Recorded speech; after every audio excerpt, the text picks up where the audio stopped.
மணக்கும் மதுரை மட்டன் பிரியாணி, பஞ்சு மாதிரி பரமக்குடி பன் பரோட்டா, தொடக்கரி போண்டா, இறால் வடைய சாப்பிட பாண்டி பஜார் பசும்பொன் ரெஸ்டாரண்ட்டுக்கு வாங்க. இனி மதுரை உணவை சென்னையிலேயே ருசிக்கலாம். Hola! Your dream vacation to Dubai starts from rupees 29,999 only with GT Holidays, South India's #1 travel brand. பாஜகவும் திமுகவும் நெருங்குகிறதா அப்படின்ட்டு ஒரு கேள்வி எழுப்பியிருக்காங்க. அரசியலில் வந்து பார்க்கும்போது ஹாட் அண்ட் கோல்டு ரிலேஷன்ஷிப் தான். வெளியில் அடிச்சுப்பாங்க, உள்ளுக்குள்ளே ஒரு அண்டர் கரண்ட் ஓடிக்கிட்டே இருக்கும். நானே எத்தனையோ தடவை சொல்லியிருக்கேன், பாஜகவை எதிர்க்கும் திமுக எத்தனையோ முறை பாஜக தலைவர்களை ரகசியமாக போய் சந்தித்திருக்கிறது. அது சபரீசன் போய் சந்திச்சிருக்காரு, டிஆர் பாலு,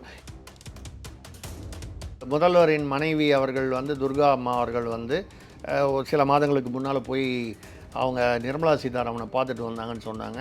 நான் கூட ஒரு நிகழ்வில் பேசினேன். அப்போ அரசியல் விஷயங்கள் அவர் மூலமாக பேசப்பட்டு இருக்கும் என்று எதிர்பார்க்கலாம். இதை வந்து ஏதோ இவங்க தான் பண்ணாங்கன்றதில் பாஜகவும் இதை வந்து செய்ய தான் செய்வாங்க. திமுக வந்து இப்போ வந்து கலைஞருடைய நாணயம் வெளிவந்தால் தங்களுக்கு கௌரவம், நூற்றாண்டில் வந்து அது ஒரு பெருமை, நிச்சயமாக பெருமை தான். இந்த பெருமைக்கு இவர்கள் ஆசைப்படும் போது இந்த ஆசையை பயன்படுத்தி இவர்களை பலவீனப்படுத்த வேண்டும் என்று பாஜக, டெல்லி மேலிடம் பாஜக வந்து வியூகம் வகுப்பதாக எனக்கு படுகிறது. எடப்பாடி அவர்களையும் அழைத்தார்களா இல்லையா எனக்கு தெரியாது. அழைத்து அவர் வராமலும் இருந்திருக்கலாம். ஆனால் எடப்பாடி, சீமான் இல்லை அதிமுகவுக்கு வந்து அழைப்பு விடுக்கப்பட்டு ஆனால் புறக்கணிச்சாங்க. அதிமுக புறக்கணிச்சது இல்லை, அதை தான் நான் சொல்கிறேன். இப்போ வந்து திமுக எடப்பாடியாரை பார்த்து கட்டாயம் வரணும்னு சொல்லுங்கள் சொல்லி அங்கே லைனை போட்டு கொடுங்க. ஸ்டாலின் வந்து எடப்பாடியை வந்து ஐயா நீங்கள் கட்டாயம் வர வேண்டும்னு சொன்னால் வந்துட்டு வர மாட்டாரா? அப்போது ஒரு கால் சந்திரபாபு நாயுடுவையோ நிதிஷ்குமாரையோ முழுமையாக நம்பி இதில் நிதிஷ்குமாருடைய நிலைமை நாளுக்கு நாள் மோசமாயிட்டு வருது பீகாரில் அரசியல் ரீதியாக. அப்போ திமுகவுடைய மறைமுக ஆதரவு என்பது ஒரு முக்கிய ஆட்சி நிலைப்பதற்கு ஒரு அவசியமான. ஸோ அப்போ இது கிட்டத்தட்ட நிதிஷ் அவுட், ஸ்டாலின் இன் அந்த மாதிரி வச்சுக்கலாமா? இதை அப்படி இருக்குமோ? பாஜகவுடன் திமுக நெருங்குகிறது என்றால் சில கட்சிகளுக்கு சில சங்கடங்கள் ஏற்படும். இப்போது காங்கிரஸ் திமுகவிலும் ஒரு விரிசல் இருக்குது, விசிக திமுகவிலும் ஒரு விரிசல் இருக்குது. கம்யூனிஸ்டுகளில் மார்க்சிஸ்டுகள் எடப்பாடியுடன் பேசி கொண்டிருக்கிறார்கள். அப்போது பாஜக வந்து திமுகவுடன் உறவாடி கெடுக்கிறதோ, ரெண்டாவது அந்த திராவிட அந்த பிம்பம் வந்து உடைபடும். இவ்வளோ நாள் வந்து காவி நீங்கள், அது நீங்கள் சங்கி நீங்கள், அது வந்து சனாதனம் நீங்கள், இப்போ ஒன்றா கட்டிட்டு அலைகிறீங்களே அப்படின்னு இந்த திராவிட ஓட்டுக்கள் சிதறும். ஆதன் தமிழ் நேயர்களுக்கு அன்பு வணக்கம். இந்த சிறப்பு நேர்காணலில் நம்முடன் இணைந்திருக்கிறார் தமிழக அரசியலின் ஆசிரியர் திரிசக்தி சுந்தரராமன் அவர்கள். வணக்கம் சார். வணக்கம். சொல்லுங்கள் வினோத் சார். திமுக, பாஜக, அதாவது இவங்க ரெண்டு கட்சியும் வந்து எதிரும் புதிருமாக வந்து இவ்வளோ நாளாக இருந்தது. கடந்த காலங்களில் அவங்க வந்து கூட்டணியில் இருந்திருந்தாலும் கூட இப்போ வந்து ஏற்பட்டிருக்கக்கூடிய விஷயங்கள், குறிப்பாக இந்த நாணய வெளியீட்டு விழா ஆகட்டும், இல்லை அதுக்கு முன்பாக சில சம்பவங்கள் ஆகட்டும், பாஜகவும் திமுகவும் நெருங்குகிறதா அப்படின்ட்டு ஒரு கேள்வி எழுப்பியிருக்காங்க. குறிப்பாக அண்ணாமலை போய் அந்த ஈவெண்ட்டில் கலந்துக்கிறதும், சிஎம் வந்து அண்ணாமலையை வந்து கை கொடுக்கறதும் கூப்பிடுறதும், இது என்ன மாதிரியான ஒரு அரசியல் இங்கே மாறப்போகுது அப்படின்ட்டு இந்த நிகழ்வுகள் உணர்த்துது? நாணயம் வெளியிட்டது அப்படின்னு அதுக்கு பின்னால் என்ன பெரிய அரசியல்னால் என்னை பொறுத்த வரைக்கும் அது ஒரு சாதாரண நிகழ்வு. ஏன் சாதாரண நிகழ்வுன்னு சொல்கிறேன்னா, 2019 அதிமுக எடப்பாடி அரசு இருக்கும் பொழுது எம்ஜிஆர் அவர்களுக்கு இந்த மாதிரி நாணயம் வெளியிடணும்னு சொல்லி வெளியிட்டாங்க. 2023 வந்து தேர்தல், 2024 தேர்தலுக்கு முன்னால் சந்திரபாபு நாயுடு அவர்களுடைய கோரிக்கையின் பேரில் அவர் என்டி ராமராவ் அவர்களுக்கு இதே மாதிரி 800 ரூபாய் நாணயம் வெளியிட்டார். இதுக்கு முன்னால் ராஜராஜ சோழனுக்கு இதே மாதிரி நாணயம் அந்த பெரிய கோயில் படம் போட்டு வெளியிட்டு இருக்கிறார்கள். இதே மாதிரி வடநாட்டிலையும் சில தலைவர்களுக்கு, மொரார்ஜி தேசாய் மாதிரி தலைவர்களுக்கு தபால் தலை இதை வச்சுருக்காங்க, நேதாஜி சுபாஷ் சந்திர போஸுக்கு வச்சுருக்காங்க. இந்த மாதிரி பல உதாரணங்கள் இருக்குது அரசியலில். எதிர்கட்சியாக இருந்தவருக்கு முலாயம் சிங் யாதவுக்கு வந்து பத்ம விபூஷணம் இன்னொரு தடவை கொடுத்தாங்க. இத்தனைக்கும் அவர் வந்து எதிர்கட்சியாக இருந்தவர். காங்கிரஸ் கட்சிக்கே அப்போது சமாஜ்வாதி கட்சி எதிர்கட்சியாக இருந்து அந்த பீரியடில் கொடுத்துருக்காங்க. ஸோ இது வந்து ஒரு தலைவர்னு வரும்பொழுது சில அரசியல் நாகரிகங்கள் கருதி அதை மறுப்பதில்லை. ரெண்டாவது, இது அவர்களாக முடிவு செய்வதில்லை, கோரிக்கை விடுக்கப்படுகிறது. இப்போ சந்திரபாபு நாயுடு வந்து என்டி ராமராவ் பேரில் ஒரு நாணயம் போடுங்க அப்படின்னு கேட்குறாரு, கோரிக்கை வைக்கிறாரு. அதே மாதிரி எடப்பாடி இருக்கும்போது கேட்குறாரு. நல்லுறவு இருக்கும்போது மட்டும்தானா இப்போ திமுகவுக்கும் பாஜகவுக்கும் அரசியல் ரீதியாக எதிர்ப்பு இருக்குதுன்னு சொல்லலாமே தவிர எதிரிகள் என்று எதையும் சொல்ல முடியாது. சில விஷயங்கள் பார்க்கும்போது எதிரிகளா நண்பர்களான்ற குழப்பம் எல்லாருக்குமே வரும், ஏன் உட்பட. எதுக்காக சொல்கிறேன்னா, அரசியலில் வந்து பார்க்கும்போது ஹாட் அண்ட் கோல்டு ரிலேஷன்ஷிப் தான். திடீர்னு வந்து கட்டி அணைச்சிப்பாங்க, அடுத்த நாள் வந்து எதிரெதிராக நிற்பாங்க. நீங்கள் இதையும் நம்ப முடியாது, அதையும் நம்ப முடியாது. இது அரசியலில் ரொம்ப சாதாரண விஷயம். அப்படி இருக்கிறதுனால தானே ஒரு விடுதலை சிறுத்தைகளோ வைகோவோ வந்து ஒரு சமயம், ஏன் ஆசிரியர் வீரமணி அவர்கள் வந்து ஒரு சமயம் சமூக வீராங்கனைன்னு சொல்லி ஜெயலலிதா பக்கம் போய் கருணாநிதியை பற்றி விமர்சனமாக பேசியிருக்கிறார். அதுக்கப்புறம் முன்னால் பின்னாலெல்லாம் வந்து அதிமுகவுக்கு எதிராக திமுகவுடன் இணைந்து செயல்படுகிறார். ஸோ இதெல்லாம் வந்து வைகோ உதாரணம். விசிகா வந்து இங்கே இருந்திருக்கு, அங்கே இருந்திருக்கு. இப்படி எல்லா கட்சிகளையும் மார்க்சிஸ்ட், கம்யூனிஸ்ட், இப்படி இது வந்து அரசியலில் சாதாரணம். இப்போ கருணாநிதிக்கு ஒரு 100 ரூபாய், அந்த 100 ரூபாய் நாணயங்கிறது அதில் வந்து பார்த்திங்கன்னா ஒரு 10-15 கிராம் வெள்ளி இருக்கும். அந்த கணக்கு பார்த்திங்கன்னா ஒரு நாணயத்துடைய உண்மையான மதிப்பு பார்த்திங்கன்னா ஒரு 6000 ரூபாய் 7000 ரூபா இருக்கும். 5000 ரூபாய்க்கு மேலே இருக்கும் குறைஞ்சபட்சம். 100 ரூபா மட்டும் இருக்காது. அதை வந்து சர்க்குலேஷனில் விட மாட்டாங்க. நீங்களும் நானும் அதை போய் கடையில் போய் வாங்கவும் முடியாது, கொடுக்கவும் முடியாது. அது ஒரு அடையாளமாக வாங்கப்படுவது. ஒரு 10,000மோ 5,000மோ அடிப்பாங்க. அது அநேகமாக திமுக சார்பிலேயே வாங்கிடுவாங்க. அது ஒரு என்ன சொல்கிறது, அது ஒரு அடையாளம், அரசியல் பெருமைக்கான அடையாளம். கலைஞருடைய 100ஆண்டு விழான்றதுனால அந்த அடையாளத்தை வந்து பாஜக அரசு ஏற்றுக்கொள்வதற்கான இன்னும் கொஞ்சம் வலுவான காரணம் 100ஆண்டு என்பதால் அது கொடுத்துட்டாங்க. அதனால் கூட்டணி வந்துருமானா, இது வந்து அதுக்கு இன்னொரு காரணம். இந்த ஒரு ஒரு ஒரு ஒரு சந்தேகம் வருவதற்கான காரணம் 2019 எடப்பாடி அரசு கூட்டணி பாஜக கூட்டணியில் இருக்கும்போது அவர் கேட்டார், எம்ஜிஆருக்காக கொடுத்தாங்க.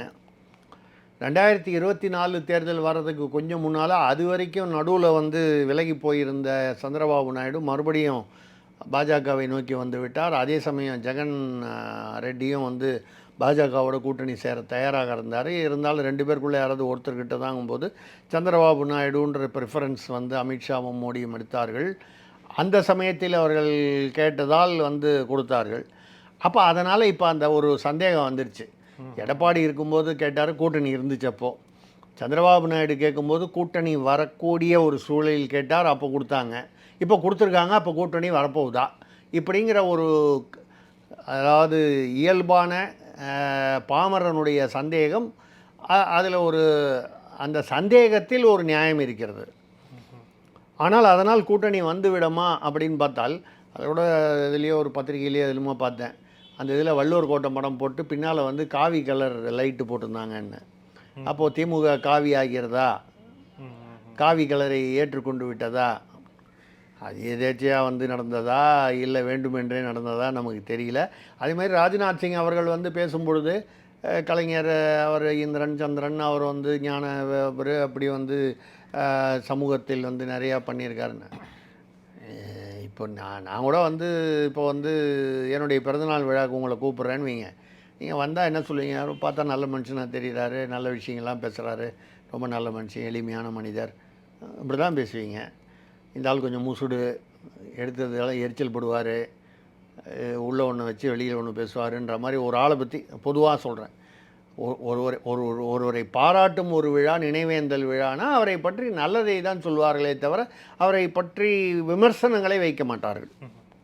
இது ஒரு பொதுவான நாகரிகம், சமூக அரசியல் நாகரிகம். ராஜ்நாத் சிங் அந்த மாதிரி வந்தாங்க. ராஜ்நாத் சிங் ஏன் வந்தார்னா, பொதுவாக அமித்ஷாவும் மோடியும் வந்து திமுகவை விமர்சனம் அல்லது ஊழல் அந்த சம்பந்தப்பட்ட விஷயங்கள் நிறைய பேசியிருக்கிறார்கள். ராஜ்நாத் சிங் பாதுகாப்பு அமைச்சர் என்பதால் அவர் வந்து இதிலிருந்து கொஞ்சம் தள்ளி இருக்கார். தமிழ்நாட்டு அரசியலுக்கும் அவருக்கும் நேரடி தொடர்பு இல்லை. இன்னொன்று, ராஜ்நாத் சிங் பொதுவாகவே வந்து வாஜ்பாய் மாதிரி எல்லாருடனும் ஒரு கட்சிகளுடனும், அவர் வெங்கையா நாயுடு இவங்கெல்லாம் வந்து ஒரு நல்ல உறவு வச்சுருப்பாங்க. வெங்கையா நாயுடு வந்து பாஜகவில் இருந்தால் கூட பார்த்திங்கன்னா தமிழ்நாட்டில் இருந்த திராவிட தலைவர்கள் திமுகவோ அதிமுகவோ எல்லா தலைவர்களோடையும் ஒரு சுமூகமான உறவு, ஒவ்வொருத்தருடைய ப்ரொஃபைல் அப்படி. அந்த மாதிரி ராஜ்நாத் சிங் இருப்பதனால ஒரு மூத்த அமைச்சர், பாதுகாப்பு அமைச்சர், அவர் வாயாலேயே வந்து கலைஞரையோ ஸ்டாலினையோ இல்லை திமுக ஆட்சியோ விமர்சனம் இது வரைக்கும் செய்யப்பட்டதில்லை. அது செய்கிறது அநேகமாக மோடி, அவர் அமித்ஷா, அதை தாண்டி நிர்மலா சீதாராமன், பியூஷ் கோயல் இப்படி தான் வந்திருக்காங்க தவிர ராஜ்நாத் சிங் இல்லை. ஸோ ராஜ்நாத் சிங் வந்து அப்போ இதற்கு பொருத்தமானவருங்கிற வரையில் வந்தார். அவர் வந்தது அவருடைய கடமையை செய்தார். இதில் எனக்கு வந்து உள்ள சில சந்தேகங்கள் என்னென்னால், இது நடந்தது வந்து பார்த்திங்கன்னா, இந்த ஆளுநருடைய தேநீருக்கு வந்து முதல்ல திமுக வந்து நாங்கள் வரலன்ட்டாங்க, புறக்கணிப்பதாக ஆர்எஸ் பாரதி வெளியிட்டார். அவர் வெளியிட்டதை நம்பி கூட்டணி கட்சிகள் திருமா, வைகோ எல்லாரும் வந்து ஜவஹர்லாலேருந்து எல்லாரும் வந்து நாங்கள் புறக்கணிக்கிறோம். தேநீர் நிகழ்ச்சி என்பது சுதந்திர தினத்தில் ஒரு சம்பிரதாயம். அன்றைக்கி யாருமே வரலன்னா கவர்னர் அன்றைக்கி டீ குடிக்க மாட்டாரா?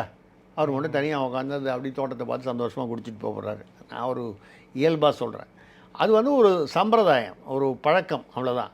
அதில் வந்து இப்போ அதிமுக போனாங்க, ஜி.கே. வாசன் போனார், சில பேர் போனாங்க. இவங்க ஒரு கால் திமுகவே போகாமல் இருந்தாலும் அதில் 20 பேர் 25 பேர் போகிறதுக்கு பதிலாக 10 பேர் போயிருப்பாங்க. தேநீர் நிகழ்ச்சி நடந்திருக்கும். ஒரு பெரிய விஷயம் இல்லை. சுதந்திர தினத்தன்னைக்கு கூப்பிடணுங்கிறது ஒரு எப்படி கொடியேற்றணுங்கிறது ஒரு சம்பிரதாயம், ஒரு அடையாளம், ஒரு பழக்க வழக்கமோ அதே மாதிரி இது ஒரு பழக்கம். ஆளுநருடன் வந்து பிரச்சனை இருக்குன்னு சொன்னால் அதுக்கப்புறம் எத்தனையோ மேடைகளில் ஒன்றா ஆளுநரும் முதல்வரும் சந்திச்சிருக்காங்க, கை கொடுத்துருக்காங்க, ஏதோ 2 வார்த்தை பேசியிருக்காங்க. இப்போ கூட ஏதோ ஒரு நிகழ்ச்சியில் வந்து வானதி சீனிவாசன் அவர்கள் வந்து ஸ்டாலின் அவர்களை பார்த்து ஏதோ கோவைக்கு ஏதோ ஒரு விஷயம் சொல்லி கேட்டபோது நம்ம வாங்க பேசுவோன்னு சொன்னார். அது எல்லாரும் இதை வந்து அடிப்படையில் நினைக்கும் போது வந்து 2 பேர் வந்து எதிர்கட்சின்னா 2 பேர் பார்த்தோன்னா அந்த அக்னி நட்சத்திரத்தில் வந்து ஒரு பேர் என்ன பிரபுவும் கார்த்திக்கும் வரும்போது 2 பேரும் வரும்போது அப்படியே அந்த உரசல் அதெல்லாம் சினிமாவில் தான் வரும், அரசியலில் அப்படிலாம் கிடையாது. அவங்க வந்து வெளியில் அடிச்சுப்பாங்க, உள்ளுக்குள்ளே ஒரு அண்டர் கரண்ட் ஓடிக்கிட்டே இருக்கும். நானே எத்தனையோ தடவை சொல்லியிருக்கேன், பாஜகவை எதிர்க்கும் திமுக எத்தனையோ முறை பாஜக தலைவர்களை ரகசியமாக போய் சந்தித்து இருக்கிறது. அது சபரீசன் போய் சந்திச்சிருக்காரு, டிஆர் பாலு. இப்போ கூட இந்த எலெக்ஷனில் ஜெயித்த உடனே அமித்ஷாவை வந்து ரகசியமாக போய் வந்து டிஆர் பாலு பார்த்து வாழ்த்துக்கள் தெரிவித்து உங்களுக்கு ஏதாவது தேவை என்றால் மறைமுகமாக நாங்கள் உதவி செய்ய தயார் என்று சொல்லிட்டு வந்தாருன்னு நம்ம ஆதரன்லேயே நான் பேசியிருக்கேன். ஸோ இது வந்து ஒரு ஆச்சரியத்துக்குள்ள விஷயம் இல்லை. அதில் பின்னால் காவி லைட்டி தெரியுது, பச்சை லைட்டி தெரியுது, இதெல்லாம் வந்து சும்மா பார்க்குறவங்களுடைய பார்வையில் உள்ள விஷயம் இல்லை. இதில் கழகங்கள் இல்லா தமிழகம் அப்படின்னு ஒரு காலத்தில் தமிழக பாஜகவுடைய கோஷம். அதிமுக வேண்டாம், திமுக வேண்டாம். தமிழக பாஜக தலைவராக அண்ணாமலை வந்தப்போ திமுகவை நோக்கி மிக கடுமையாக விமர்சனங்கள், முரசொலி வந்து டாய்லெட் பேப்பர்னு சொன்னதாகட்டும், அதுக்கப்புறம் வந்து டிஎம்கே ஃபைல்ஸு 1, 2 அப்படின்னு சொல்லிட்டு வெளியிட்டதாகட்டும், குறிப்பிட்ட முறையில் அந்த ஃபேமிலியவே டார்கெட் பண்ணி பாஜகவினர் பேசுனாங்க. குறிப்பாக அவங்க திமுக ஃபைல்ஸ் 1, திமுக ஃபைல்ஸ் 2ன்னு சொல்லி பொட்டியாக கொண்டு போய் ஆளுநர்கிட்ட கொடுத்த போது பிஜிஆர்லேருந்து ஆரம்பித்து பல ஊழல்களை வந்து அண்ணாமலை தான் பேசினார். அண்ணாமலை தான் அதை வெளிக்கொணர்ந்தார் என்று சொல்ல முடியாது, அதை வெளியில் பேசி அதற்கு ஒரு முக்கியத்துவம் கொடுத்தார். அதுக்காக வந்து நீங்கள் வந்து அப்படி பார்க்க போனால் வந்து ஒரு காலத்தில் வந்து மதவாத கட்சின்னு சொல்லிட்டு இருந்த திமுகவோடு 1999 வந்து 2004 வரைக்கும் வந்து கலைஞர் வந்து கூட்டணியாகவே இல்லையா? அப்போது கூட்டணி ஆட்சி நடத்தலையா? அப்போ வந்து இது மதவாத கட்சி இல்லை, இது வந்து மதவாத கட்சி என்று சில பேர் சொல்வதை என்னால் ஏற்றுக்கொள்ள முடியாதுன்னு கலைஞர் பேசலையா? ஆர்எஸ்எஸ் வந்து ஒழுக்க மிகுந்த ஒரு சமூக இயக்கம்னு அவர் பேசலையா? அதுக்கப்புறம் அந்த 2004 கூட்டணி முடிஞ்சு அதுக்கப்புறம் பின்னால் வர்றவங்கள மறுபடியும் மதவாத கட்சின்னு பேசினார்.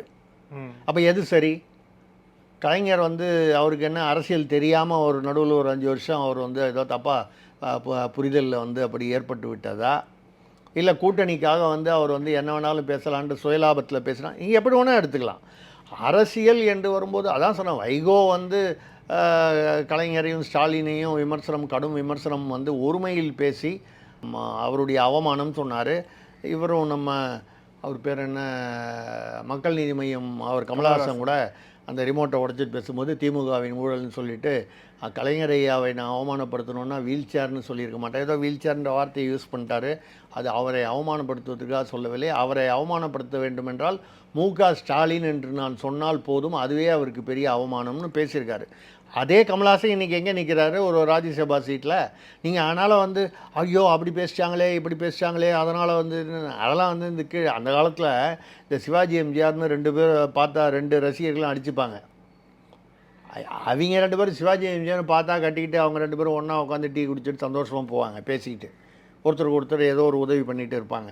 ஆனால் கீழே உள்ளவங்க பூரா அடிச்சுட்டு நிற்பான். இது நான் ஒரு உதாரணத்துக்காக சொல்கிறேன். சினிமாவில் அது சினிமாங்கிறது தமிழ்நாட்டில் சினிமாவும் அரசியலும் பிணைக்க முடியாது, அதாவது பிரிக்க முடியாதது. அந்த வகையில் இங்கே அப்படி தான் அடிச்சுப்பாங்க.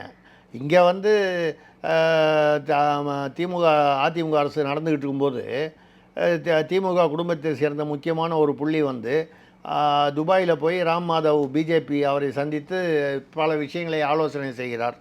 இங்கே அதிமுக ஆட்சி, திமுக எதிர்கட்சி, பாஜக விமர்சனம். அப்புறம் ஏன் அவரை போய் ராம் மாதவை போய் பார்க்குறீங்க துபாயில் ரகசியமா? இது ரொம்ப சாதாரணமான விஷயம். அவர்கள் முதல்வரின் மனைவி அவர்கள் வந்து துர்கா அம்மா அவர்கள் வந்து சில மாதங்களுக்கு முன்னால் போய் அவங்க நிர்மலா சீதாராமனை பார்த்துட்டு வந்தாங்கன்னு சொன்னாங்க. நான் கூட ஒரு நிகழ்வில் பேசுகிறேன். ஒரு காலம் ஏதாவது கும்பாபிஷேகம், அவங்கள ஆன்மீக பக்தர் அவங்க, அதாவது கும்பாபிஷேகத்துக்கு கூப்பிட்றதுக்காக போனாங்களா நம்ம தெரியல. ஆனால் கும்பாபிஷேகத்துக்காக கூப்பிட்றதுக்காக நிர்மலா சீதாராமனை கூப்பிட்றதுக்கு வந்து போக வேண்டிய அவசியம் இருக்குமான்னு நமக்கு தெரியல. அப்போ அரசியல் விஷயங்கள் அவர் மூலமாக பேசப்பட்டிருக்கும் என்று எதிர்பார்க்கலாம். ஏன் வந்து ஏன் வந்து அவங்கள விட்டு பேசுகிறேன், அந்த செய்தி உண்மை என்றால் ஏன்னா அவங்க பார்த்தாங்களா இல்லையான்னு அவங்க 2 பேரில் யாராவது ஒருத்தர் கன்ஃபார்ம் பண்ணால் தான் நம்ம அதை உறுதியாக எடுத்துக்க முடியும். அப்படி வந்து அப்படி இருந்தால் நடந்திருந்தால் ஏன் வேறு யாராவது போய் பேசுனா அது வந்து பப்ளிசிட்டியாகவும் அது பெருசாகவும். இவங்க போய் கேட்டால் இல்லைங்க ஒரு கோயில் விஷயமா அது விசாரிக்கிறதுக்காக போனாங்க, இல்லை சொல்கிறதுக்காக கூப்பிட்றதுக்காக போனாங்கன்னு சொன்னால் யாரும் அதை ப்ரூஃப் கேட்க முடியாது. இதை வந்து ஏதோ இவங்க தான் பண்ணாங்கன்றதில்ல, பாஜகவும் இதை வந்து செய்ய தான் செய்வாங்க. செந்தில் பாலாஜி மேட்டர்லேயோ இல்லை அதை பின்னால் வந்து பொன்முடி மேட்டர்லேயோ திமுகவிலிருந்து 2 முக்கிய புள்ளிகள் தான் வந்து பாஜகவுக்கு வந்து தகவல்களே கொடுத்தார்கள் என்பது வெளிப்படையாக பேசப்பட்டது. ஒரு மூத்த தலைவர் ஒருவர் மூத்த அமைச்சர் ஒருவர் 2 பேருன்னா எதுக்காக சொல்லணும், இந்த மாதிரி விஷயங்கள் வந்து அரசியலில் ரொம்ப சாதாரணம். அந்த வகையில் இந்த நாணயம் விஷயம் வந்து இவர்கள் கேட்டார்கள், அவர்கள் கொடுத்தார்கள். அதனால் வந்து ஆனால் அதில் வந்து சில விஷயங்கள் பார்த்திங்கன்னா அந்த மற்ற கூட்டணி தலைவர்கள்லாம் அந்த விழாவுக்கு கூப்பிட்டதாகத்தான் எனக்கு செய்திகள். ஆனால் வந்து அந்த ராஜ்நாத் சிங் அவர் வந்தபோது கூட வந்து முதல்வர் இருக்கிறார், உதயநிதி இருக்கிறார், துரைமுருகன் இருக்கிறார், கனிமொழி, அப்புறம் அவங்க ஒரு தயாநிதி மாறன். அவங்க அந்த மொழி ஹிந்தி பேசுகிறதுக்காக வந்து கனிமொழியும் தயாநிதி மாறனும் இருப்பாங்க. டிஆர் பாலுவும் ஒரு ஹிந்தி பேசுகிறாரு, மூத்தவர் டெல்லியுடன் தொடர்புள்ளவர். கூட்டணி தலைவர்கள் எங்கே? ஏதாவது ஒரு வீடியோவில் பார்த்தீங்களா அந்த விழாவில்? ப்ளஸ் ராகுல் காந்தி ஏன் அழைப்பு இல்லை, அது அடுத்தது ஒன்றா வர்றேன். அப்போ கூட்டணி கட்சிகள், அப்போ ஆளுநர் தேநீர் விழாவுக்கு முதல்ல ஆர்எஸ் பாரதி வந்து புறக்கணிக்கிறேன்னு சொன்னவர், அவர் பேச்சை நம்பி விசிக திருமாவளவனும் சரி, வைகோவும் சரி, ஜவஹர்லாவும் சரி, மற்ற தலைவர்களும் கம்யூனிஸ்டர்களும் சரி, நாங்களும் புறக்கணிக்கிறோம். நாங்கள் கடைசி நிமிஷத்தில் வந்து ஏன் வந்து இவங்க வந்து இல்லை நாங்கள் அரசியல் வேறு அரசியல் நிலைப்பாடு வேறு. என்ன வேறு? அரசியல் வேறு அரசியல் நிலைப்பாடு வேறுன்னா அது என்ன? அது வார்த்தையே புரியலையே. அரசியல் தான் அரசியல் நிலைப்பாடு. அரசியலில் என்ன நிலைப்பாடு எடுக்கிறோமோ அதுதானே அரசியல் நிலைப்பாடு. அரசியல் நிலைப்பாடு வேறுன்னு அது ஏன் ஆர்எஸ் பாரதி முதல்ல அறிவிப்பு கொடுக்கும்போது இது தெரியலையா முதல்வருக்கு? அரசியல் வேறு அரசியல் நிலைப்பாடு வேறுங்கிற இந்த ரகசியம், பிரம்ம ரகசியம் ஆர்எஸ் பாரதி வெளியிடும்போது அப்போ ஏன் வந்து ஆர்எஸ் பாரதிக்கு தெரியலையா? இல்லை வந்து முதல்வரை கேட்காம ஒரு அறிவிப்பு கொடுத்துட்டாரா? சரி, அதுக்கப்புறம் இவ்வளோ பேர் வந்தாங்கல்ல, முதல் நாள் இன்றைக்கி எல்லா கூட்டணியும் கூப்பிட்டு என்ன சொல்லியிருக்கணும்? இல்லை சில காரணங்கள்னால என்ன மேலேருந்து கூப்பிட்டு என்ன சொல்லிட்டாங்க, ஆளுநர் தேநீருக்கு நீங்கள் போகலைன்னா ராஜ்நாத் சிங்கோ மத்திய அமைச்சர் யாரோ நாணய வெளியீட்டு விழாவுக்கு வரமாட்டாங்க. நாணய வெளியீட்டு விழான்றது வந்து மாநிலம் நடத்துறது இல்லை, நாணயம் அச்சிடுவதே வந்து மத்திய அரசு நாசிக்கில் அச்சிடுறாங்க. இவர்களுக்கு வந்து இவர்களை திருப்திப்படுத்துவதற்காக தமிழ் வில்லுங்கிற வார்த்தையும் சேர்த்துட்டாங்க. அது எதுக்கான ஹிந்தியில் இருக்கேன்னு சொல்லி கேட்பாங்கன்னு. ஹிந்தி தெரியாது போடான்னு சொன்னவங்க ஹிந்தியில் போடக்கூடாதுன்னு சொல்லி பார்க்க வேண்டியதானே மத்திய அரசில். இல்லை ஒரு கால் சிறுபான்மையரை திருப்திப்படுத்துவதற்காக வேணால் உருதுல போடுங்கன்னு சொல்லியிருக்கலாமே. கருணாநிதியோட படத்தை போட்டுட்டு தமிழ், ஆங்கிலம், அப்புறம் உருது போட்டிருந்தால் சிறுபான்மையார் இஸ்லாமியர்கள் சந்தோஷப்பட்டிருப்பார்கள். ஹிந்தி தெரியாது போடான்னு சொல்லி ஹிந்தி வேண்டாம்னு சொல்லுவாங்க. ஹிந்தி ஏன்னா மத்திய அரசு போட்டால் ஹிந்தியில் தான் போடுவாங்க அவங்க. தமிழ் வெல்லும்னு சேர்த்தது வந்து திமுகவிற்கு பாஜக செய்த ஒரு நன்மை. அதை நீங்கள் அரசியலாகவும் பார்க்கலாம். தமிழ்நாட்டில் கால் ஊனணும்னு பாஜக நினைச்சால் இதன் மாதிரி சில விஷயங்கள் செய்தால்தான் வந்து மக்கள் மனதில் இடம்பெற முடியும்னு அது ஒரு அரசியலா அப்படின்னு கேட்டால் ஆமாம் அரசியல். அரசியல்வாதி அரசியல் பண்ணுறாங்கன்னு வருத்தப்பட்டு நம்ம என்னங்க பிரயோஜனம்? அதுக்காக தானே வந்திருக்காங்க.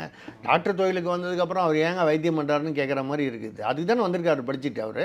இல்லை இதுக்கு முன்னாடி அதை நான் முடிச்சிடுறேன், சாரி. ஆனால் இதில் கவனிக்க வேண்டிய விஷயம் அரசியல் ரீதியாக என்னவென்றால், ராகுலையோ சோனியாவையோ இல்லை மல்லிகார்ஜுன் கார்கேவையோ இவங்க ஒன்று அழைக்கலை, இல்லை இவங்க அழைப்பை அவர்கள் புறக்கணித்தார்கள். ரெண்டுக்குள்ளே ஒன்று தான் இருக்க முடியும்.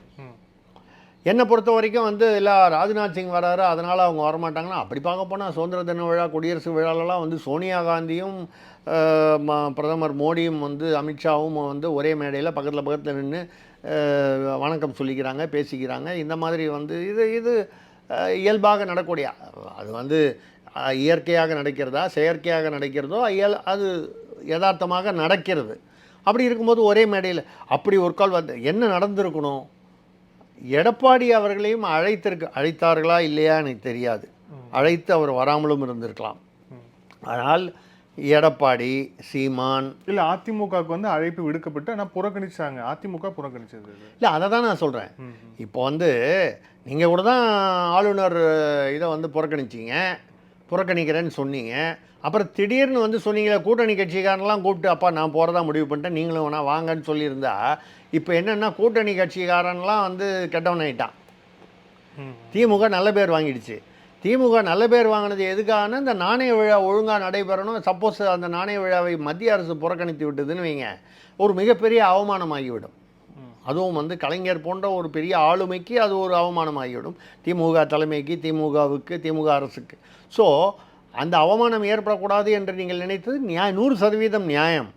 அதே சமயம் கூட்டணி கட்சியெல்லாம் கூப்பிட்டு என்ன முதல் நாளில் கூப்பிட்டு சொன்னால் மறுநாளைக்கு வரமாட்டாங்களா? எதுக்கு ஆளுநர் தேநீருக்கு என்ன போய் 10 நீங்கள் 4 பேர் போய் கொடுத்தது கூட்டணியில் இன்னொரு 5-6 பேர் வந்திருக்க போகிறாங்க, போய் தேநீர் இது ஒரு விதமாக இருந்திருக்கலாம்.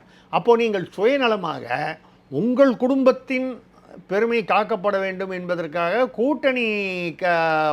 உங்களுடன் கூட்டணி இருப்பவர்களுடைய என்ன சொல்கிறது பிரஸ்டீஜை, கௌரவத்தை, கண்ணியத்தை நீங்கள் காவு கொடுத்து விட்டீர்கள். இது திமுக மீது நான் வைக்கும் முதல் குற்றச்சாட்டு.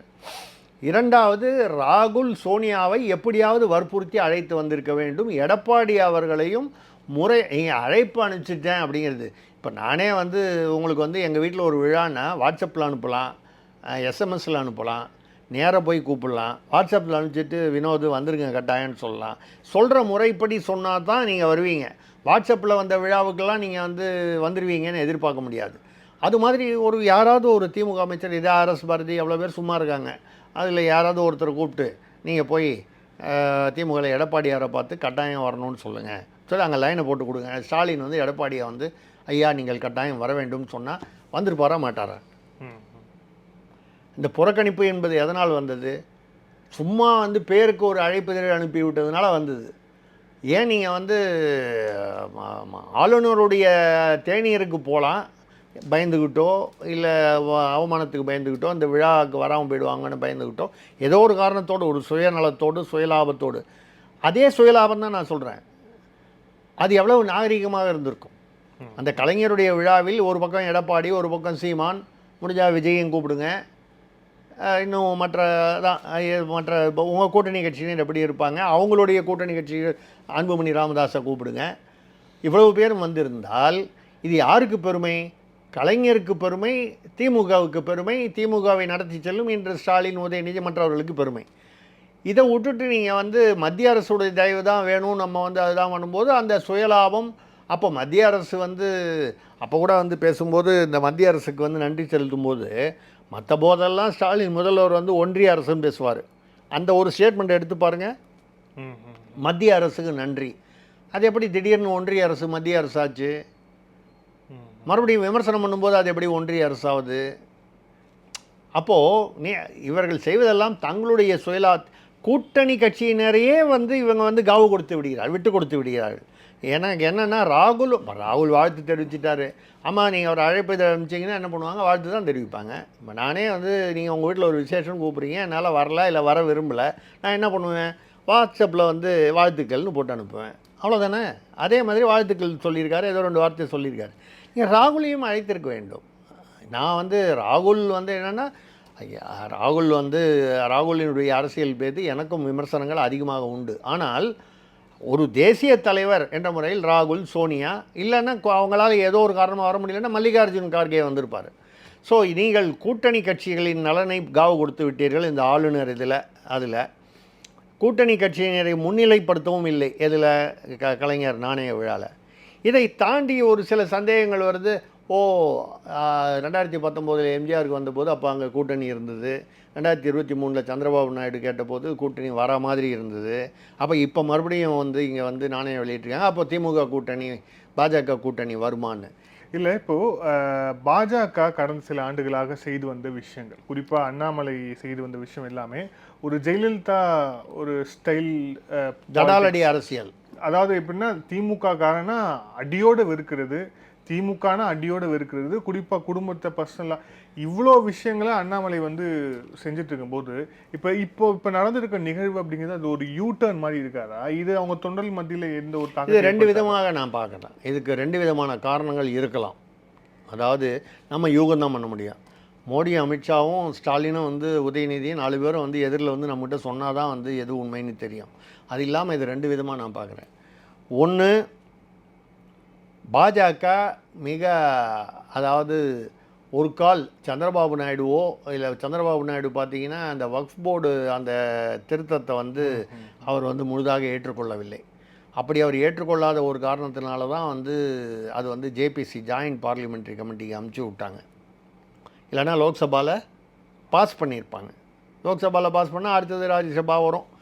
இது பண்ணாமல் ஜேபிசிக்கு அனுப்பிச்சதுக்கு காரணம் வந்து சந்திரபாபு நாயுடு, அவர் 16 பேர் என்னமோ இருக்காங்க அவருக்கு, அவர் வந்து அவ்வளோ தூரம் அவருக்கு என்ன பிரச்சனைனா அவருக்கு ஏதோ உள்ளூர் பிரச்சனை.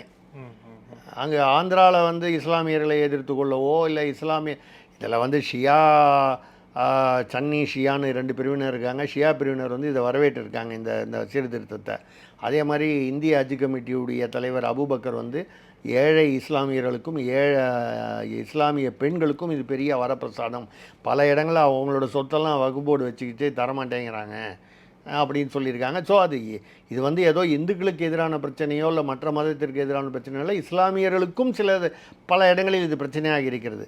இப்போது ஆக மொத்தம் அப்போ வந்து ஒரு கால் பிளான் பியாக வந்து பிஜேபி வந்து, ஏன்னா நான் ஏற்கனவே சொன்னேன், டிஆர் பாலு அவர்கள் வந்து அவர் ஜெயித்தவுடனே அமித்ஷாவை போய் பார்த்துட்டு வேணா மறைமுகமான ஆதரவுனா கூட்டணின்னு அவசியம் இல்லை. நான் நிறைய தடவை சொல்லியிருக்கேன். அது ஒரு வாக்கெடுப்பு நடக்கும்போது வெளிநடப்பு பண்ணாலே அது ஒரு மறைமுக ஆதரவு தான். அப்போ அந்த நேரத்துக்கு ஆதரவு, அதுக்கப்புறம் நீங்கள் ஆட்சி நடத்திங்க அவ்வளோதானே. அந்த மாதிரி ஒரு மறைமுக ஆதரவு. அப்போது ஒரு கால் சந்திரபாபு நாயுடுவையோ நிதிஷ்குமாரையோ முழுமையாக நம்பி, இதில் நிதிஷ்குமாருடைய நிலைமை நாளுக்கு நாள் மோசமாயிட்டு வருது பீகாரில் அரசியல் ரீதியாக. 12 பேர் அவங்க 16 பேர் சந்திரபாபு நாயுடு.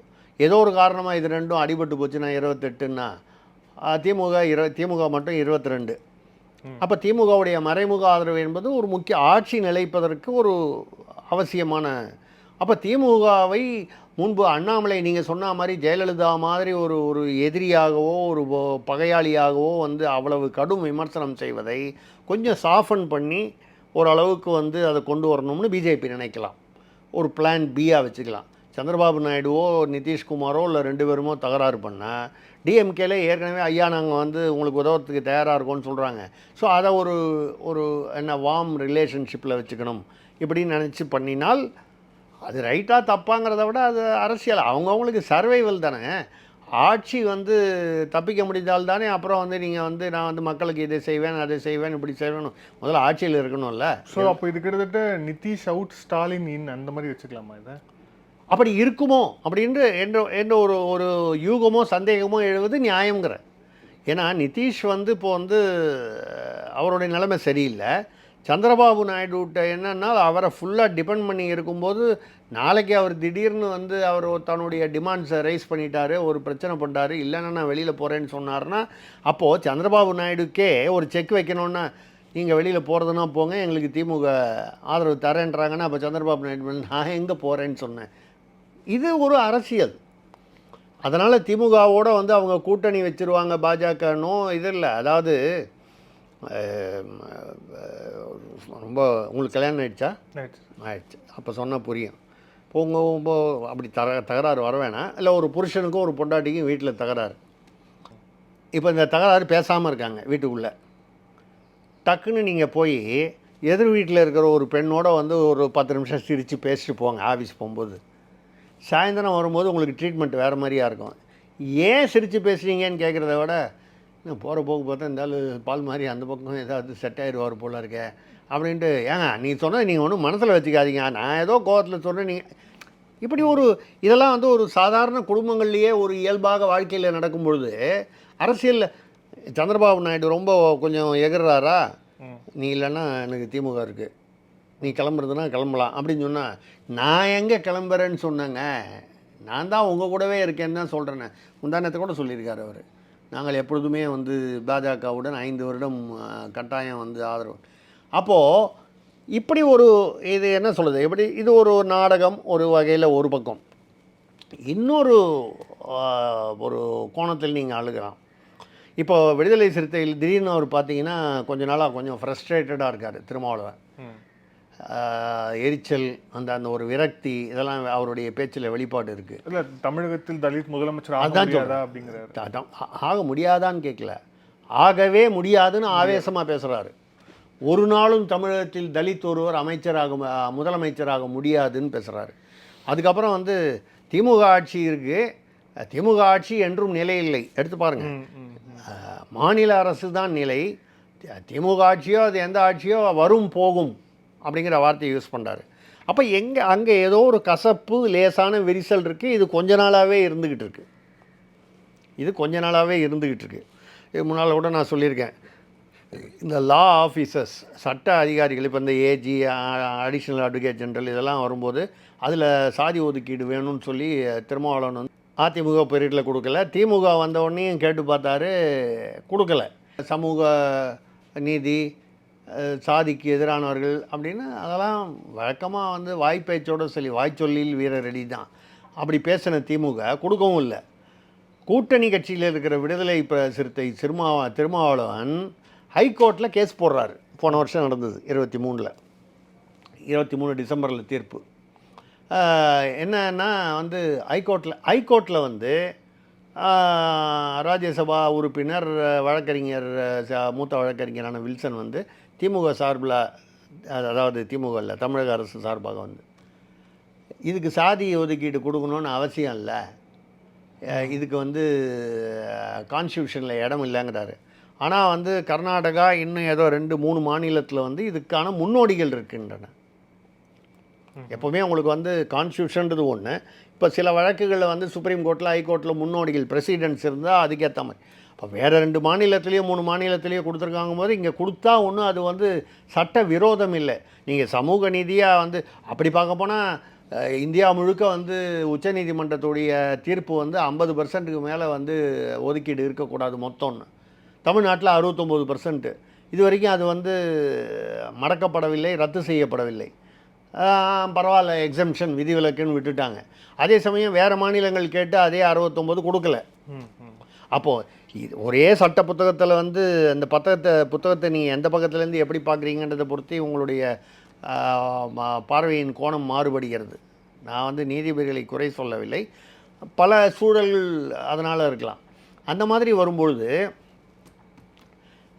தமிழ்நாடு அரசு வந்து என்ன சொல்லிச்சுன்னா கொடுக்க வேண்டிய அவசியம் இல்லைன்னு சொல்லி அந்த கேஸ் வந்து விடுதலை சிறுத்தைகள் போட்ட வழக்கு, திருமாவளவன் போட்ட வழக்கு சென்னை உயர்நீதிமன்றத்தில் தள்ளுபடி ஆகிவிட்டது. இந்த போன டிசம்பரில் அவர் என்ன கேட்டார், இந்த லா ஆஃபீஸர்ஸ் அதில் போடும்போது எங்களுக்கு வந்து ஒரு சாதி 69% கொடுங்கன்னு சொல்ல, 18% கொடுங்கன்னு கூட சொல்ல. அவங்களுக்கு எஸ்சி எஸ்டிக்கு வந்து 18 ஏதோ ஒரு சதவீதம் இருக்குது, இந்த 69ல் 18+ ஏதோ ஒன்று. அப்படி வேணும் கூட கேட்கல, ஏதாவது ஒதுக்கீடு கொடுங்கள்னு கேட்குறாரு. இதுக்கு வந்து நீதிமன்றத்துக்கு போக வேண்டிய அவசியமே இல்லை. கூட்டணி கட்சி உங்கள் திமுக கூட்டணி போய் உட்காந்து முதல்வர்கிட்ட வந்து, ஐயா நீங்கள் அது ஒதுக்கீடுன்னு சொல்லுங்கள், ஒதுக்கீடு இல்லாமல் நீங்கள் ஒரு 10 பேர் போடுறீங்களா, எங்கள் ஆளில் 2 பேர் போடுங்க, அதுக்கு நீங்கள் ஒதுக்கீடு அப்படின்னு ஒரு ஃபார்முலா போட்டு 2 பேர்னு கொடுக்க வேணாம், எங்கள் ஆள் 2 பேர் போடுங்க, அவ்வளோதான். எங்களுக்கு ஒரு திருப்தி. எங்கள் ஆட்கள் வந்து என்னை வந்து எப்பா என்ன கடைசியில் இவ்வளோ தூரம் திமுக கூட்டணியில் இருந்து நமக்கு என்ன பயன் இருக்குதுன்னு கேட்கும்போது தவறுப்பா நம்ம வாங்க முடிஞ்சதுன்னு சொல்லும். நடக்கலையே. திமுக வந்து அதை செய்யவில்லை. செய்யாதனால தான் அவர் வந்து உயர்நீதிமன்றத்துக்கு போனார். சப்போஸ் வந்து திமுக வந்த உடனே இதை பேசி முடிச்சுட்டு அந்த உயர்நீதிமன்றத்தை அந்த வழக்கை வந்து வாபஸ் வாங்கியிருக்கலாமே. கடைசியில் போய் எதிராக பேசி விடுதலை சிறுத்தை சார்பாக வந்து அந்த வழக்கை வந்து தோற்றுவிட்டதே. ஆனால் எங்கேயாவது ஒரு இடத்துல விடுதலை சிறுத்தை வாயை திறந்து திருமாவளவன் வந்து அரசு செய்தது இப்படி தப்பு, இப்படி பண்ணியிருக்கக்கூடாதுன்னு எங்கேயா பேசினாரா? நான் சொன்ன விஷயம் அநேகமாக நீங்கள் முதல் தடவை கேள்விப்பட்டிருப்பீங்க, இல்லை வந்து இவ்வளோ விவரமாக இப்போ தான் நீங்கள் கேள்விப்பட்டிருப்பீங்க. அதுக்கான விவரங்கள் பூரா என்கிட்ட இருக்குது. ஏன் திருமாவளவனால் வாயை திறக்க முடியல? தமிழ்நாடு அரசு கூட்டணி திமுக கூட்டணி வந்து எங்களை இப்படி வஞ்சித்து விட்டதுன்னு. ஏன்னா அவருக்கு அந்த 2 சீட்டு வேணும், 3 சீட்டு வேணும். ஸோ அவருக்கு அந்த கோபம் இருக்குது. இல்லை, இப்போ இந்த விரிசல் லேசாக இருக்கிறது. இப்பொழுது கிடைக்கும் தகவல்கள் வந்து ஏறக்குறைய எடப்பாடி வந்து விசிகாவுடன் ஒரு புரிதலில் வந்து விட்டார். அநேகமாக வந்து இந்த முறை வந்து திமுகவிலிருந்து விலகி அதிமுகவுடன் விசிகா வந்து சேரும்னு. காங்கிரஸுடைய விஷயமும் வித்தியாசமாக இருக்குது.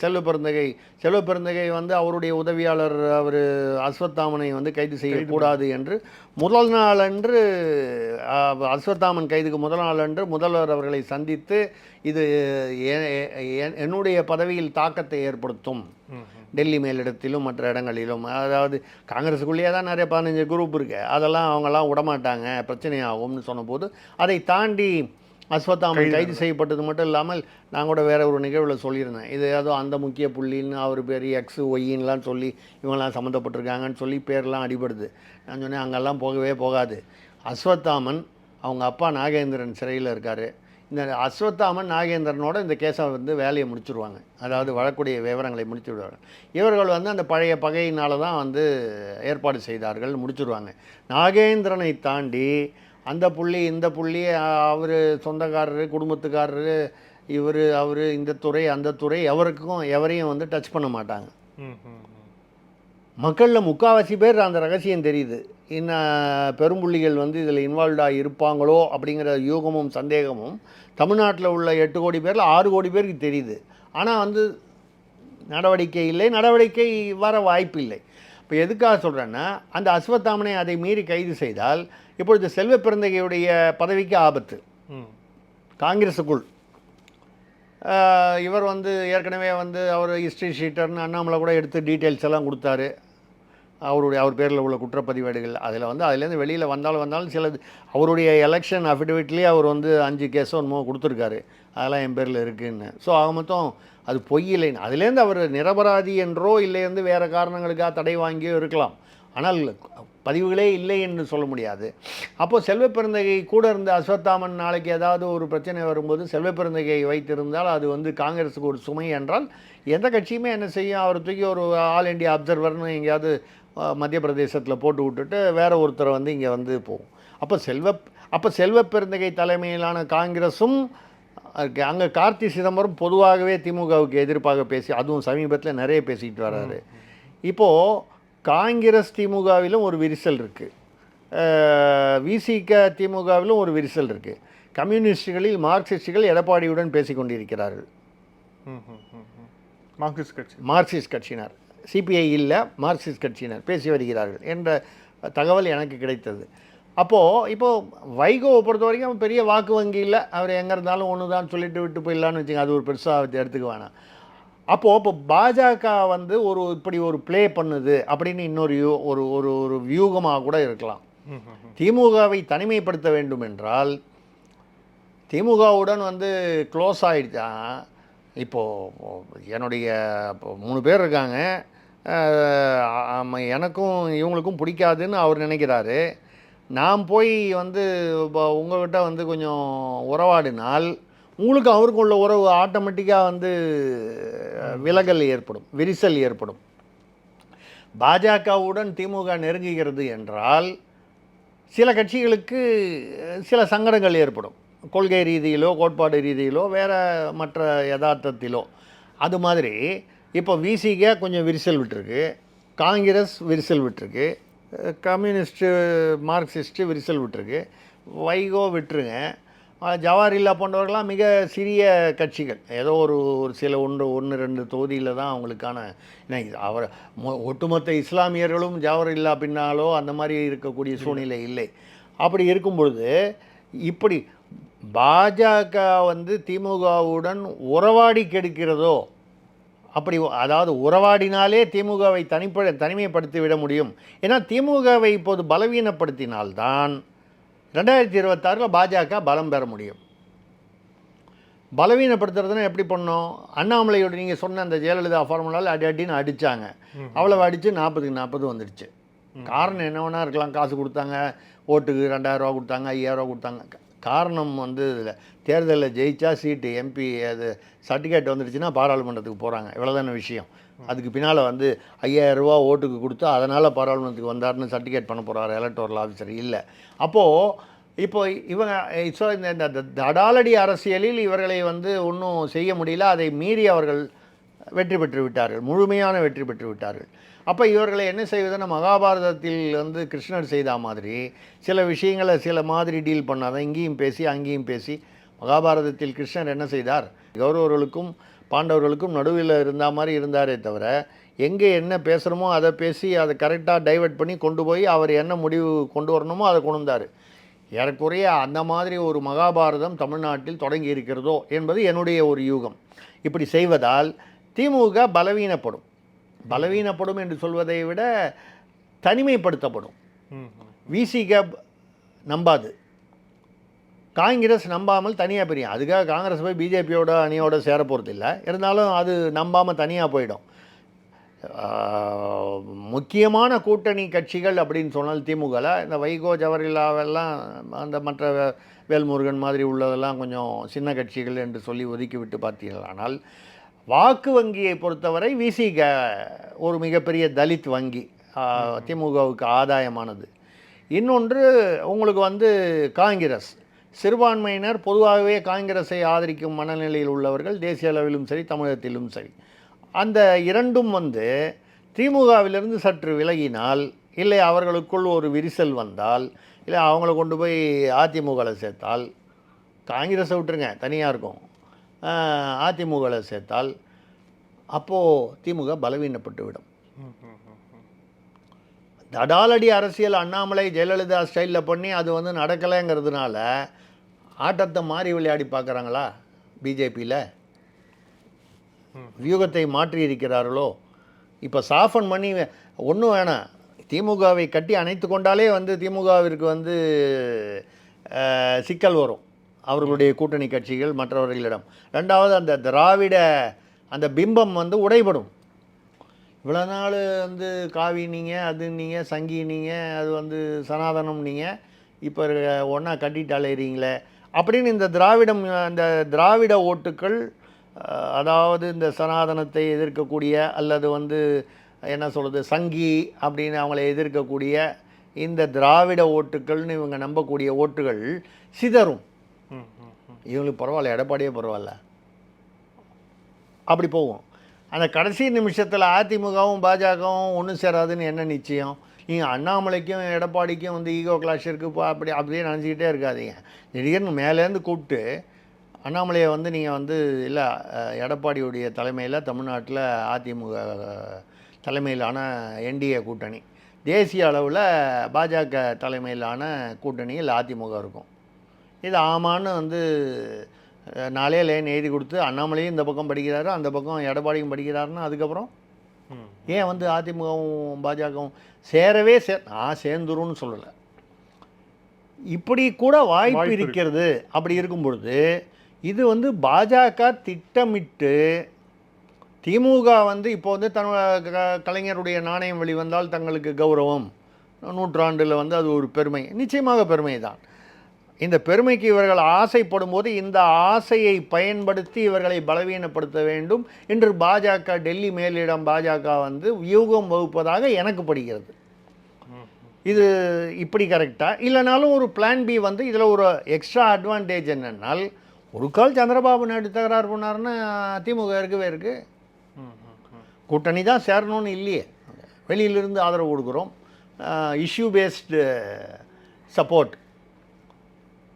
எங்களுடைய கொள்கைக்கு வந்து எதிராக இல்லாதவரை நாங்கள் வந்து ஆதரவு தெரிவிப்போம் அப்படின்னு வேணும்போது ஆதரவுங்கிறது அதெல்லாம் வந்து அரசியல் நடந்திருக்கு. தமிழ்நாட்டில் மட்டும் இல்லை, எல்லா மாநிலங்கள்லையும் இதெல்லாம் நடந்ததெல்லாம் வந்து சரித்திரம் இருக்குது. எந்த மாயாவதி வந்து ஒரு காலத்தில் பிஜேபி சப்போர்ட்டாக இருந்தாங்களோ அப்புறம் எதிர்ப்பாக இருந்தாங்க, மறுபடியும் சப்போர்ட்டாக இருந்தாங்க, இப்படி அப்படி ஒரு மாநிலத்திலும் இந்த மாதிரி உதாரணங்கள் பெரிய பெரிய மாநிலங்களில் இருந்திருக்கு.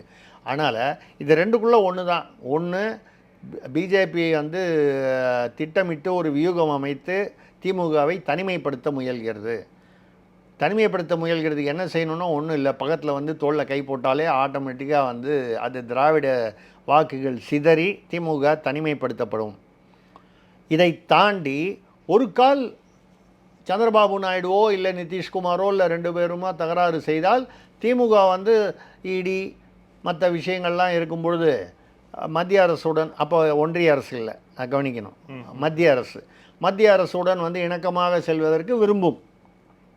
இப்போ அப்படி நீங்கள் வந்து பாஜக பெரிதாக வந்து அப்படியே வந்து அந்த ஊழலை எதிர்த்து வந்து பெருசாக வந்து பண்ணிட்டாங்க, அவங்க பேசுனதெல்லாம் பண்ணிட்டாங்கன்னா இது வரைக்கும் என்ன நடந்திருக்கு? பிஜிஆர் ஊழலை பற்றி அண்ணாமலை பேசினார், எல்லாமே வழக்கு அடிப்படையில் தான் இருக்குது. எதுவும் அதை தாண்டி எதுவும் பெருசாக ஒன்றும் நகரலையே. இப்போ பொன்முடி அவர்கள் வந்து அங்கே போய் அவர் வந்து ஒரு தற்காலிக தடை வாங்கிட்டு வந்தார், மறுபடியும் அமைச்சர் ஆகிட்டார். ஒன்றும் பாஜக அதுக்கு ஒன்றும் ரியாக்ட் பண்ணலையே. அதை எதிர்த்து பாஜகவோ இல்லை மத்திய அரசோ வந்து பெருசாக வழக்கு தொடுக்கவில்லையே.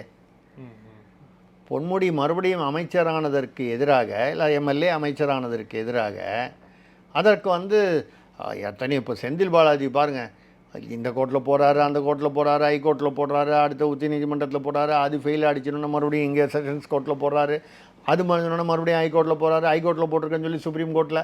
அவருக்கே அவருடைய வக்கீலுக்கே வந்து என்ன வழக்கு எந்த சமயத்தில் பெண்டிங் இருக்குதுன்னு அவங்களுக்கு நினைவு இருக்குமான்னு தெரியாத அளவுக்கு ஒரு இடியாப்ப சிக்கல். அந்த இடியாப்ப சிக்கலுக்கு காரணம் எப்படி வெளியில் வர்றதுன்ற ஒரு குழப்பம். அதனால் வழக்கறிஞர்கள் வந்து இப்படி போடுன்னு மாற்றி சொல்கிற. இதெல்லாம் எதுவுமே இல்லாமல் பொன்முடி வெளியில் வந்துட்டார்ல.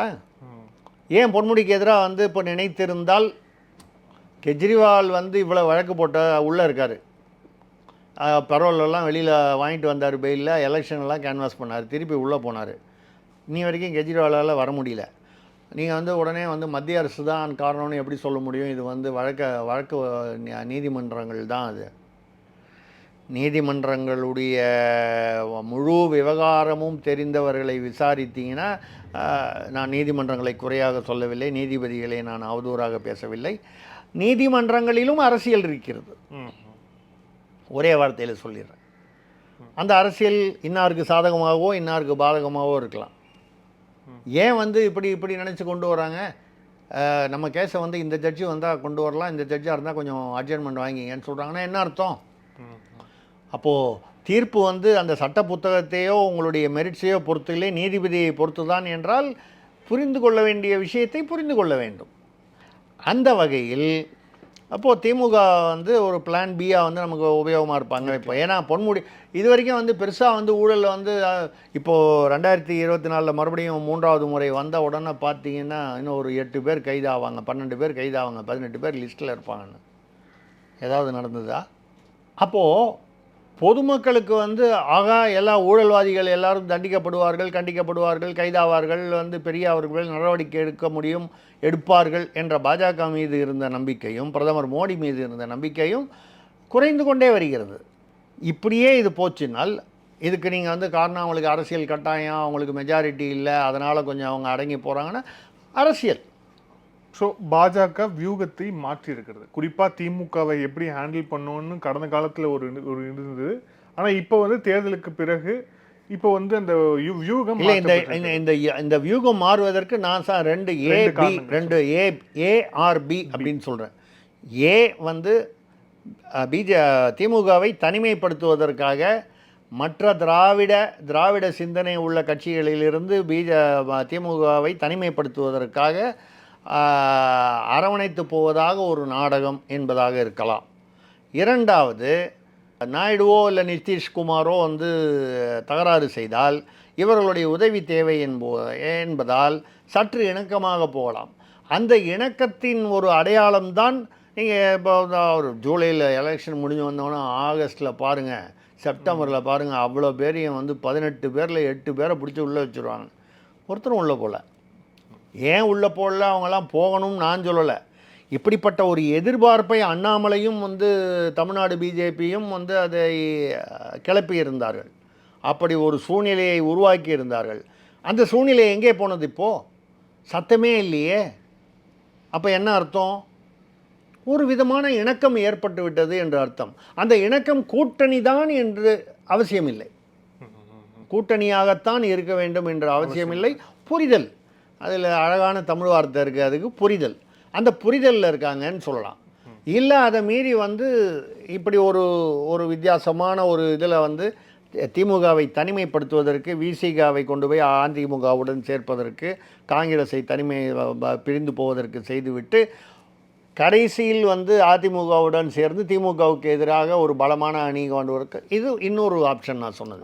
இந்த ரெண்டுக்குள்ளே ஒன்று தானே தவிர, இதை தாண்டி கலைஞருக்கு நாணயம் வெளியிட்டதில் வந்து நான் வந்து ஒரு பெரிய அரசியலை பார்க்கல. அது வந்து இயல்பாக நடந்திருக்கும். இப்போ அதான் சொன்னேன், முலாயம் சிங் யாதவுக்கு வந்து பத்ம விருது கொடுக்கலாம், கலைஞருக்கு வந்து நாணயம் வெளியிடக்கூடாதா? எம்ஜிஆருக்கு வெளியிடலாம், வந்து கலைஞருக்கு. எம்ஜிஆரை விட அரசியலில் மூத்தவர் கலைஞர்.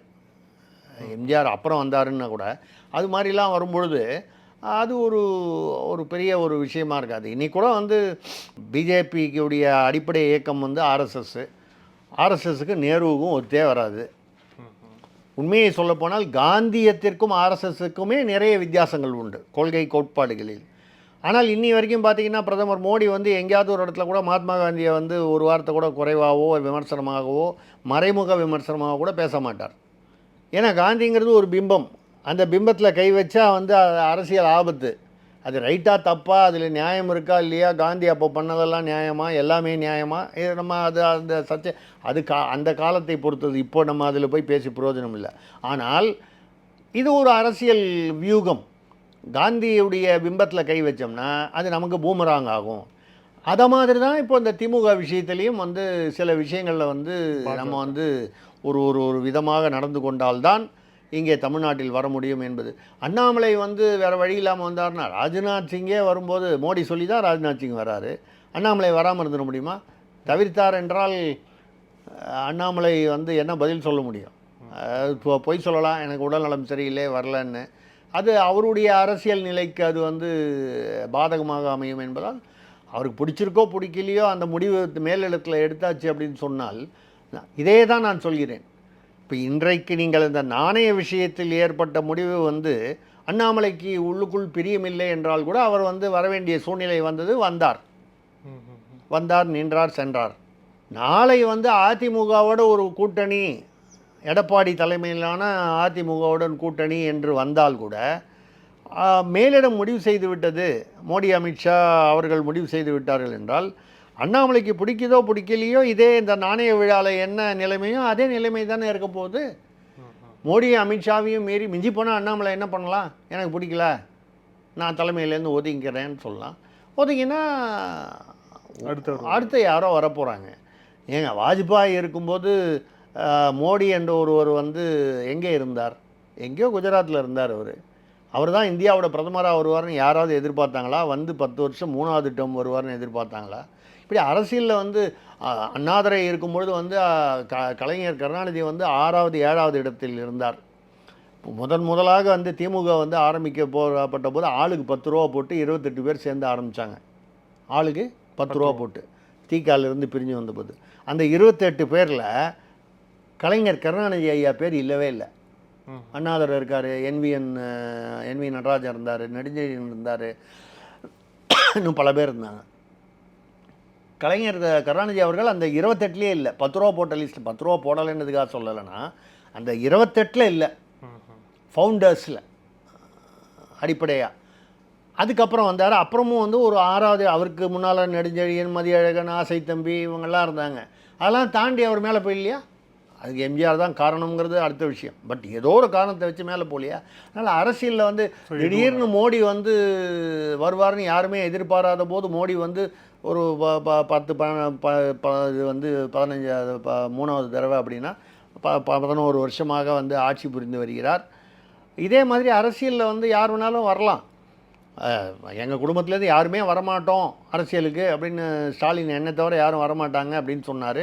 உதயநிதி நான் அரசியலுக்கெலாம் வரமாட்டேன், எனக்கு சினிமாவே பிடிச்சிருக்குன்னு சொன்னார். இப்போ அவர் துணை முதல்வர் ஆகலாம் அப்படிங்கிற நிலைமைக்கு வந்துட்டார்ல. துணை முதல்வரானா அடுத்தது முதல்வர் தானே. அப்போ வந்து அரசியலுக்கே வரமாட்டேன்னு சொன்னாரேன்னு அவெல்லாம் அந்த சமயத்தில் அப்படி தான் சொல்லுவாங்க. ஜனங்க வந்து அதையும் கேட்டுப்பாங்க, இதையும் ஜனங்க எல்லாத்தையும் கேட்டுப்பாங்க. வேறு வழி கிடையாது ஜனங்களுக்கு. யாராவது ஒருத்தர் வந்து போய் வந்து உதயநிதியை கேட்க முடியுமா, இல்லை வந்து மோடியை கேட்க முடியுமா, இல்லை யாரை வேணாலும் கேட்க முடியுமா? ஏங்க நீங்கள் வந்து அப்பொழுது வந்து உங்களுக்கு தெரியும், நிதிஷ்குமாரை பிரதமராக்க வேண்டும் என்று தான் ஒற்றை காலில் நின்றார் அத்வானி. அதை எதிர்த்து தான் மோடி உள்ளே வந்தார். கடைசியில் நிதிஷ்குமார் வந்து மோடிக்கிட்ட போய் நிற்க வேண்டியது அந்த ஒரு சூழ்நிலை வந்துடுச்சு. ஸோ அரசியலில் எது வேண்டுமானாலும் நடக்கலாம். அந்த வகையில் திமுக விஷயத்தில் நடப்பது இந்த 2 வகை வியூகத்தில் ஒன்று. இது எந்த வகை வியூகம் என்பது போக போக தெரியும். நன்றி சார். பல்வேறு கேள்வி. Thank you sir. தேங்க்யூ. மிக்க நன்றி.